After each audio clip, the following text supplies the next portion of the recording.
नमस्कार दर्शक बंधु। वर्तमान मिशन शक्तिर महिला मानक पई आसिला सबुठु बड़ खबर जहाँकि आमर मुख्यमंत्री मोहन चरण माझी मिशन शक्तिर महिला मानक पई एबे एबे बड़ घोषणा करछंती। तेबे मुख्यमंत्री कहिसंती कि एसएचजी ग्रुप रो महिला माने भलो काम करूछंती, ता सहित रूपांतरी ओडिशा भागीदारी साजिछंती।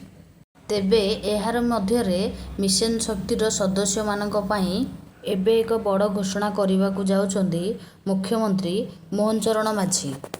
तेबे आसंतु सेही उपहारटी कौन रही जानिबा। ता पूर्वरु दयाकोरी ए वीडियोटी की मोर लाइक सब्सक्राइब एवं पाखरे थिबा बेल आइकन को क्लिक करी ऑल रे सेट कर दियंतु। एबे मुख्यमंत्री मोहन चरण माझी कहिसंती कि मिशन शक्ति हेउची राज्यर सबुठु प्रिय कार्यक्रम, तेणु महिला मानकर उन्नति और सम्मान पाई सरकार सबुबले कार्य करुछंती। महिला माने एबे सरकारक विभिन्न कार्यक्रमर सहभागिता साजिछंती। ता सहित नूतन ओडिशा रे सामिल हेउछंती मिशन शक्तिर महिला माने। मिशन शक्तिर महिला माने एसएचजी रु एसएमई होइछंती। एसएचजी महिला मानकु बिना सुधरे मिलिबो 10 लाख पर्यंत ऋण।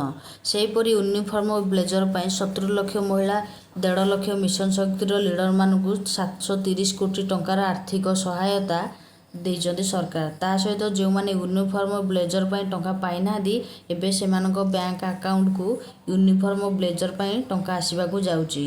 एहा सहित सुध फेरस्त बाबद को 145 कोटी टंका प्रदान करा जिवो। आउ तापर देशर स्वयं सहायका महिला मानकु ड्रोन जोगाण देबे केंद्र सरकार, जहाँकि सेमानकु 15,000 ड्रोन जोगाई देबे केंद्र सरकार। दिनर ट्रेनिंग दिया जिवो।